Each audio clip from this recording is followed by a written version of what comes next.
नमस्कार, राम राम, सत श्री अकाल प्यारे किसान भाइयों। किसान पाठशाला चैनल में सभी किसान भाइयों का धन्यवाद।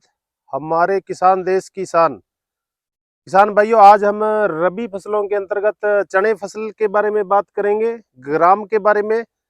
मुख्य दलहन फसल है हमारे देश की। किसान भाइयों, भारत देश की बात करें तो जितन भारत देश के अंतर्गत हम दलहन और तिलहन की बारे में बात करें तो 75% है वो बरानी एरिया के अंदर या असिंचित एरिया के अंदर होता है। तो जो हमारा असिंचित एरिया है वहां पर हमें फर्टिलाइजर मैनेजमेंट अच्छा करना है। पूर्व राष्ट्रपति श्रीमती प्रतिभा जी पाटिल ने जब उदयपुर का दौरा किया था तो किसान भाइयों उस समय कहा था हमें दूसरे हरित क्रांति की जरूरत है, जो हमारा बरानी क्षेत्र है। तो बरानी क्षेत्र के अंदर किसान भाइयों हमें फर्टिलाइजर मैनेजमेंट अच्छा करना है। चने की फसल में कम से कम 10-12 किलो डीएपी तो आप जरूर इस्तेमाल करें।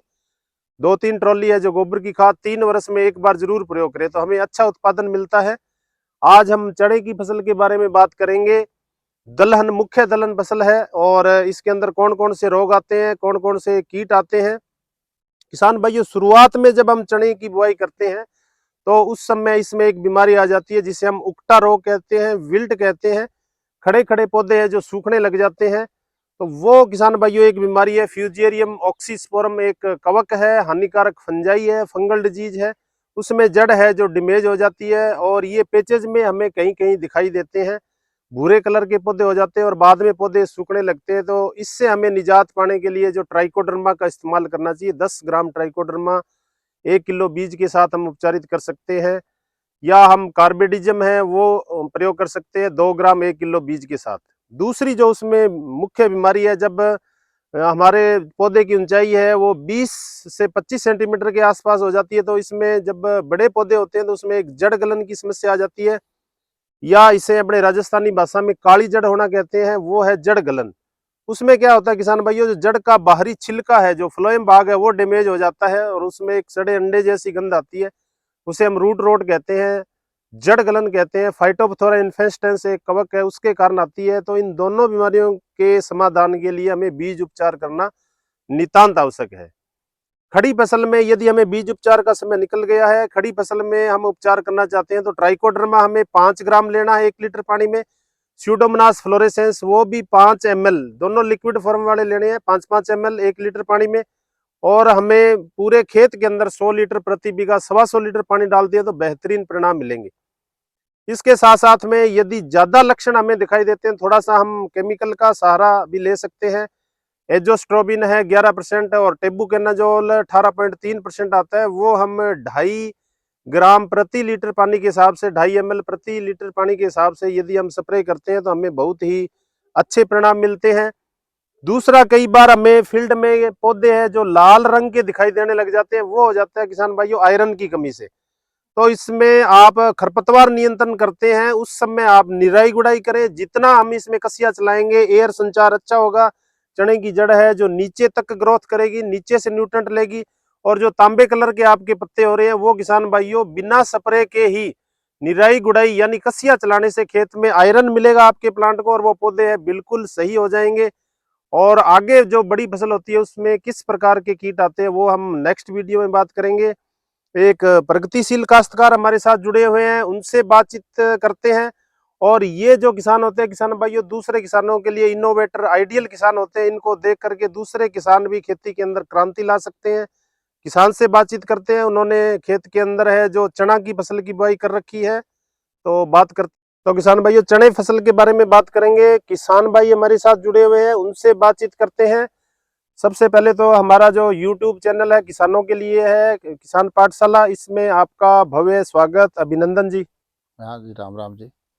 सबसे पहले अपना शुभ नाम बताएं। सुरेंद्र सिंह शेखावत। सुरेंद्र सिंह जी शेखावत, अपने मोबाइल नंबर बताएं जी। 94-143-28-254 और दूसरे नंबर है 70-144-63-990। 11 HMH का एरिया है, हनुमानगढ़ के अंदर, अमरपुरा थेड़ी से बोल रहे हैं। तो आपसे ये क्वेश्चन करते हैं, कितने बीघों में आपने है जो चना की फसल है जो लगा रखी है? 20 बीघे में लगा रखी है। किसान भैया 20 बीघा में चना की फसल है। वैरायटी के बारे में थोड़ा सा सुरेंद्र सिंह जी बताएं, कौन सी वैरायटी है? ये GNG 171 है, जिसको मीरा के नाम से भी जाना जाता है। ये हमारे आर्य जी जो ब्रीडर है उनकी ये वैरायटी है और उन्हीं के द्वारा ये निकाली गई है। जैसे शुरू में मैंने ये लगाई तो आर्य जी से बात हुई तो उन्होंने कहा कि ये हमारे बीघे में 4-5 क्विंटल होती है, जबकि मेरे ये 10 से लेके 11 क्विंटल प्रति बीघा होती है। और बहुत मैं अच्छी बात है किसान भाइयों, 1 बीघा में 10 क्विंटल तक। पिछली बार यही वैरायटी लगाई हुई थी? हाँ जी, पिछली बार यही वैरायटी। कितना झाड़ हुआ? पिछली बार मेरे 9 क्विंटल आया।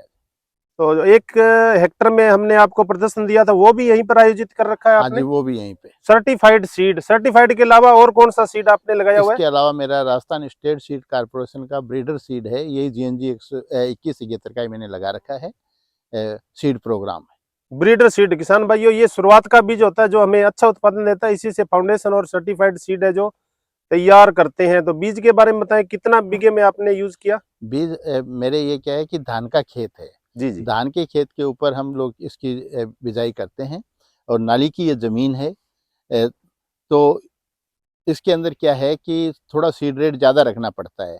सीड रेट इसमें हमारे 15-16 किलो होता है, कारण कि नाली के अंदर थोड़ी सी मिट्टी के अंदर मिट्टी के ढेले वगैरह होते हैं, तो जर्मिनेशन में थोड़ा सा कमी रहती है, इसलिए 15 से 16 किलो बीज सीड रेट रखी गई है। फर्टिलाइजर के में थोड़ा सा बताएं सुरेंद्र सिंह जी, आपने शुरुआत में बेसल के अंदर इसमें कौन कौन से फर्टिलाइजर दिए? बेसल के अंदर मैंने इसके अंदर ट्राइकोडर्मा और सुडोमिनास से सोइल ट्रीटेड की, जी और जी। उसके बाद मैंने क्या है कि इसके अंदर DAP की बिजाई करवाई, आधा बैग प्रति बीघा के हिसाब से DAP की बिजाई करवाई, और उसके बाद चने की बिजाई करवाई।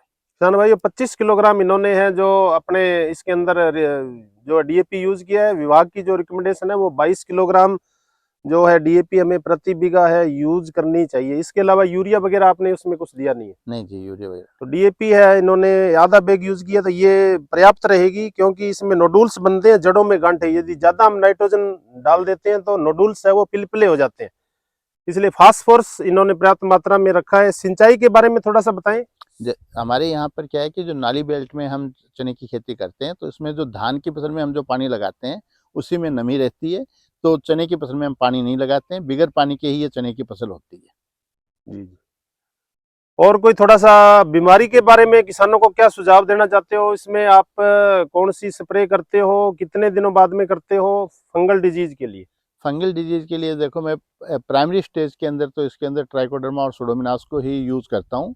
यदि मान लो फिर उनसे ही कंट्रोल नहीं होते हैं तो फिर केमिकल बेस के ऊपर जाता हूँ। तो केमिकल बेस के अंदर जैसे सिजेंटा का जो आपके है, जिसमें टेबुकोनाजोल और वो है आपके एमिस्टाटॉप्स जो ब्रांड नेम है उसका, वो यूज करता हूँ। बासव का कैब्रियोटॉप यूज करता हूँ, और जब फलियां बनने लगती है तो बायर कंपनी के नेटिवो की स्प्रे इसमें करता हूँ। तो बहुत अच्छा उत्पादन लेते हैं, प्रगतिशील काश्तकार है, दूसरे किसानों के लिए इनोवेटर होते हैं, बहुत अच्छी खेती कर रहे हैं। और अपने थोड़ा सा हेलियोथिस के बारे में बात करें, हरी सुंडी है उसका अटैक हो जाता है कई बार दिसंबर माह में। किसान भाइयों, दिसंबर के एंड में या जनवरी के प्रारंभ में भी कई जगह हेलियोथिस हमें खेत में दिखाई देती है, तो उसके लिए हमें कोई स्प्रे नहीं करना चाहिए। यदि वो कहीं से कट कर रही है तो उसमें ब्रांचें हैं वो ज्यादा आएगी, तो उस समय हमें कोई भी, जो अब टाइम चल रहा है, हेलियोथिस के लिए स्प्रे करने की आवश्यकता नहीं है। जब पॉड्स बनने स्टार्ट हो जाए, फलियां लगभग फरवरी माह के अंदर, उस टाइम आप कौन सी स्प्रे करते हो? वैसे तो देखो एक बताऊं, इसमें लोग इसमें तेले वाली स्प्रे करते हैं, चने में तेला चेपा ये तो आता ही नहीं है। जी जी जी। और इसके अंदर क्या है कि सुंडी की है, तो सुंडी का पहले तो वाच करते हैं कि है या नहीं है। ये कोई टाइम पीरियड नहीं है कि भाई अब ये टाइम आ गया तो करनी है। बहुत अच्छी बात बता रहे हैं। पहले खेत की हम मॉनिटरिंग करेंगे भी ईटीएल लेवल पर है या नहीं है इंसेक्ट है। हाँ, तो मान लो हल्की फुल्की है तो इसके अंदर प्रोक्लेम वाला साल्ट यूज कर लेते हैं। और मान लो सीवियर अटैक है, वैसे मेरे को आज चना करते हुए 10 साल हो गए, नाली के अंदर मैं हर साल 20-25 बीघे चना लगाता हूँ, जबकि लोग कहते हैं ये रिस्क ही है। रिस्क तो जिंदगी में हर जगह रिस्क ही है। और मैं तो जो नाली के किसान हैं उनको ये सजेस्ट करूंगा, जिस तरह से हम यूरिया वगैरह डाल रहे हैं आजकल खेतों में, तो हमें हमारे प्लॉट्स के अंदर चने का खेती करनी चाहिए, जिससे हमारी सोयल का स्ट्रक्चर सुधरेगा। तो मेरे वैसे सुंडी का अटैक बहुत ही कम होता है। यदि है थोड़ा बहुत तो फिर इसमें जैसे फेम वाला साल्ट भी डाल देते हैं हम लोग कई बार, और इन्हीं से कंट्रोल हो जाता है। तो किसान भाइयों, इस सुंडी को अपने नियंत्रित करने के लिए जब पॉड स्टेज होती है तभी हमें स्प्रे करने की आवश्यकता है, या क्लोरनिलीटेप्रोल आती है वो आप है स्प्रे कर सकते हो 0.28 जो ml है प्रति लीटर पानी के हिसाब से, तो सुंडी है वो नियंत्रित रहेगी।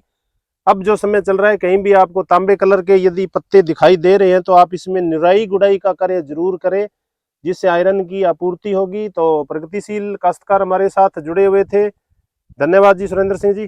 अब मैं एक थोड़ा सा आपको एक चीज़ बताना चाहता हूँ कि जो चने की फसल है उसके अंदर वेजिटेटिव ग्रोथ ज़्यादा होती है, तो इसके लिए मैं वेजिटेटिव ग्रोथ को कंट्रोल करने के लिए फसल में 2 बार क्या है कि इसके अंदर लियोसिन बासफ कंपनी का आता है, यानी ग्रोथ रेगुलेटर कोई भी है, कोई जी। लियोसिन से नहीं है, जैसे चमत्कार भी आता है गड्ढा कंपनी का, हम्म। इनका इस्तेमाल करते हैं तो बेटर रिजल्ट्स आते हैं। उससे क्या है कि उत्पादन वही बढ़ाते हैं, क्योंकि जितनी ज़्यादा टिलरिंग होएगी, वेजिटेटिव ग्रोथ ज़्यादा हो जाएगी, तो फिर क्या है कि यील्ड कम होती है। किसान भाई ये बता रहे थे पीजीआर का प्रयोग करते हैं, जब ज्यादा वेजिटेटिव ग्रोथ हो जाती है तो उत्पादन है वो कम हो जाता है, पौधा वनस्पतिक वृद्धि की ओर चलने लग जाता है। तो पीजीआर का प्रयोग करने से ग्रोथ है वो नियंत्रित रहती है, ब्रांचें ज्यादा निकलती है और उत्पादन हमें अच्छा मिलता है। तो धन्यवाद सुरेंद्र सिंह जी। आपका भी धन्यवाद। तो किसान भाइयों, ये अपने चने की फील्ड की बात कर रहे थे। वीडियो आपको कैसा लगा, ज्यादा से ज्यादा लाइक करें, शेयर करें, सब्सक्राइब करें। मिलते हैं एक नए वीडियो के साथ। और हमारा उद्देश्य होता है किसान है वो है आर्थिक उन्नति करे और टेक्नोलॉजी किसान के पास ज्यादा से ज्यादा पहुंचे। जय जवान, जय किसान, जय भारत।